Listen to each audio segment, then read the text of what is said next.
আসসালামু আলাইকুম। আমি আতিকুল্লাহ। ফ্রি বাংলা টিউটোরিয়ালের পক্ষ থেকে আপনাদেরকে স্বাগতম। পিএইচডি টু এইচটিএমএল পর্বের টিউটোরিয়ালে আমরা অল কাজ কমপ্লিট করে ফেলেছি, শুধুমাত্র আমাদের হেডার পোর্শনটুকু বাকি। তো চলুন আমরা কোড ভিউতে গিয়ে দেখি যে আমাদের কোড ভিউতে যে এখানে ফুটার অংশটুকু বাকি।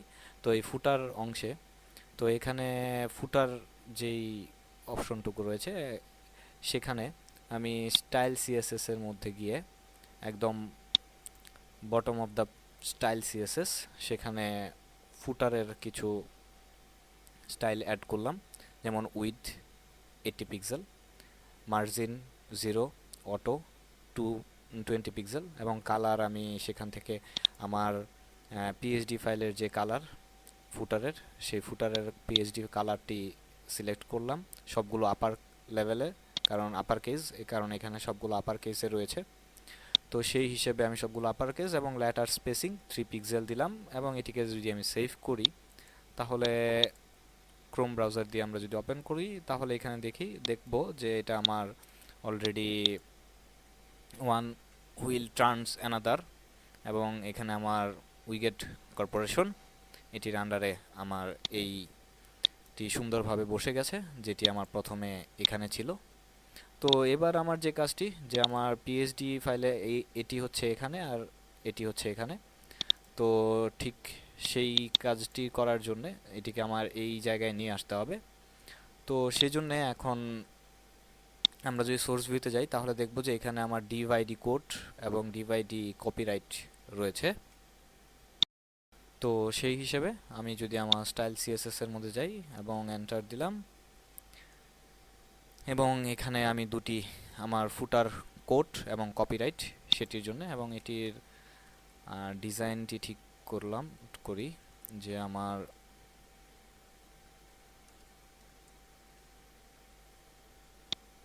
এরপর এখানে ফ্লোট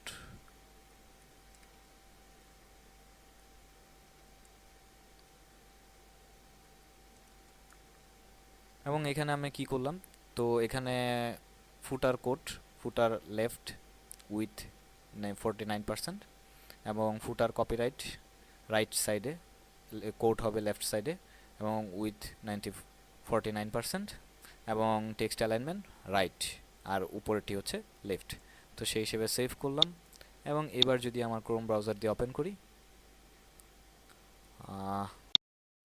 তো এখানে এটি যে প্রবলেমটি কি, প্রবলেম আমি যদি এখানে যাই, আচ্ছা, তো এখানে আমার কোড, তো সেই হিসেবে আমার এখানে দিতে হবে কোড, এখানে হচ্ছে কপিরাইট, তো সেই হিসেবে এখানে দিতে হবে কপিরাইট। সেভ করলাম, ব্রাউজারে যদি ওপেন করি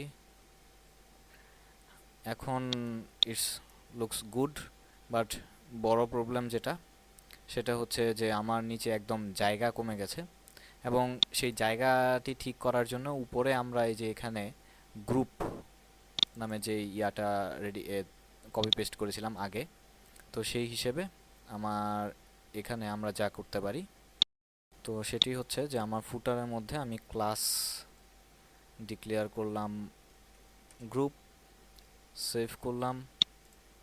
এবার যদি ক্রোম ব্রাউজার দিয়ে ওপেন করি দেখি কি অবস্থা, এবার ইটস ওকে। তো এখন আমরা দেখতে পাচ্ছি যে আমার ফুটার ঠিক আমার পিএইচডি ফাইলে যেরকম আমার ব্রাউজারেও ঠিক এরকম। তো বন্ধুরা, আমরা আমাদের পিএইচডি ফাইলের অনুরূপ যেরকমভাবে তৈরি করেছিলাম আমার এইচটিএমএল ফাইলটিও ঠিক তেমনভাবে এটি তৈরি করা হয়েছে। তো বন্ধুরা, আমরা পিএইচডি টু এইচটিএমএল ওয়েবসাইটের টিউটোরিয়ালের একদম শেষ প্রান্তে চলে এসেছি। তো যাওয়ার আগে আমি কিছু কাজ দেখিয়ে দিতে চাচ্ছি যেগুলো আমাদের প্রত্যেকটি ওয়েবসাইটের ক্ষেত্রে করা দরকার। সেটি হচ্ছে যে এটি হচ্ছে আমার ফাইল এবং এই ফাইলটিকে আমি আমার সার্ভারে আপলোড করেছি, সেটি যে কোনো সার্ভার হতে পারে। তো আমি ফ্রি সার্ভার আমার ফ্রি বাংলা টিউটোরিয়াল ডট জুলপু ডট কম এটির আন্ডারে এটিকে আপলোড করেছি এবং এটি দেখতে যথেষ্ট পরিমাণে সুন্দর দেখাচ্ছে, কোনো সমস্যা নেই। তো অ্যাজ ইউজুয়াল একজন ওয়েব ডিজাইনার হিসেবে আপনার কাজগুলো ঠিকঠাক হয়েছে কিনা, অল ওকে কিনা সেটি চেক করার জন্যে আমার HTML ফাইল ইটস ওকে কিনা সেটা ঠিকঠাক করার জন্য, চেক করার জন্য আমি ভ্যালিডেটর দিয়ে HTML ভ্যালিডেটর দিয়ে এটি চেক করছি। তো চেক করার পর এখানে দুটি ওয়ার্নিং সে পেয়েছে এবং আপনারা জেনে থাকবেন যে আমার পুরো এই টিউটোরিয়ালটি HTML5 দিয়ে তৈরি করা। তো সেই হিসেবে সে দেখাচ্ছে যে আমার HTML5-এ এখানে দুটি এরর রয়েছে এবং এখানে দেখুন দুটি এররই হচ্ছে আমার হোস্টিং কোম্পানিকে নিয়ে। অ্যাকচুয়ালি আমার ওই যে one free hosting dot com এই নামে যে ইয়াটি রয়েছে, হোস্টিংটির আন্ডারে যে আমি আমার এই ওয়েবসাইটটিকে আপলোড করেছি, সেইটির ইনভ্যালিড কোড। কিন্তু অ্যাকচুয়ালি আমার ওয়েবসাইটের কোনো, যেটি আমরা তৈরি করেছি পুরো টিউটোরিয়ালে, সেই টিউটোরিয়ালে কোনো এরর সে পায়নি। তো স্বভাবতই আপনি যখন আপনার সার্ভারে এটি আপলোড করবেন, স্বভাবত এটি কোনো এরর শো করবে না এবং ultimately it's okay for us.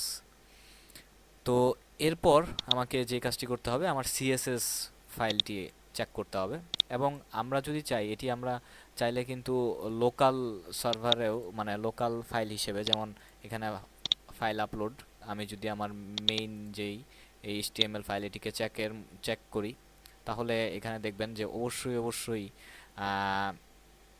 Message show করবে যে এখানে দেখুন যে your document successfully checked HTML5 past, এবং এখানে কোনো এবং কংগ্রাচুলেশন জানিয়ে আমার বলা হয়েছে যে এখানে কোনো রকমের কোনো ভুল নেই।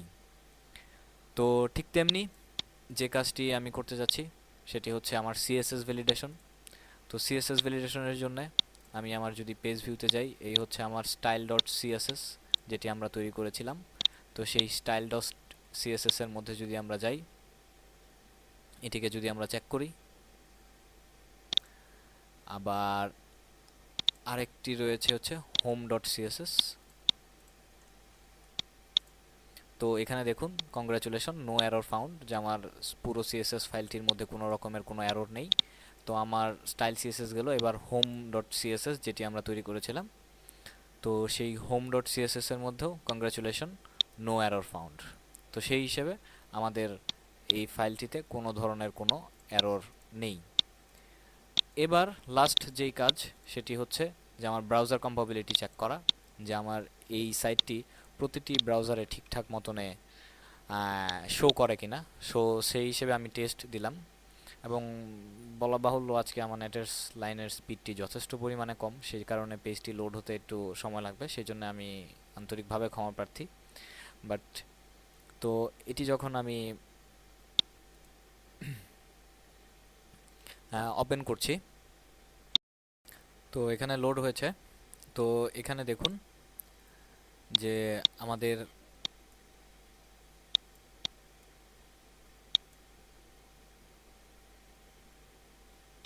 যে স্ক্রিনশটটি, যে আমাদের দুটি পেজেই আমি এখানে ফায়ারফক্স 11 এবং ক্রোম 18 এটিতে চেক করছি যে আমার দুটিতেই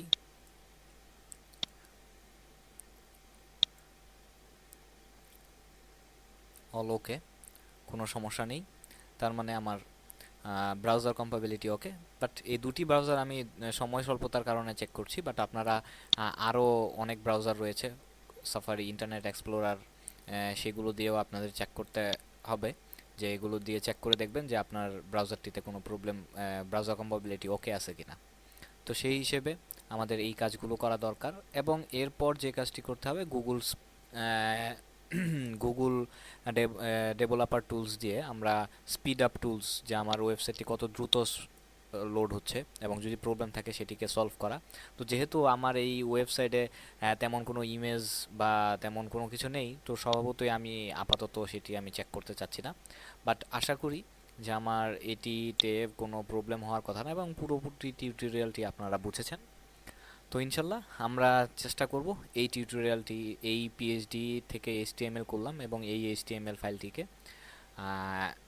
ওয়ার্ডপ্রেসে কনভার্ট করার জন্য। বাট এইচটিএমএল টু পিএইচডি এই টিউটোরিয়ালটি এখানেই সমাপ্ত। ধন্যবাদ।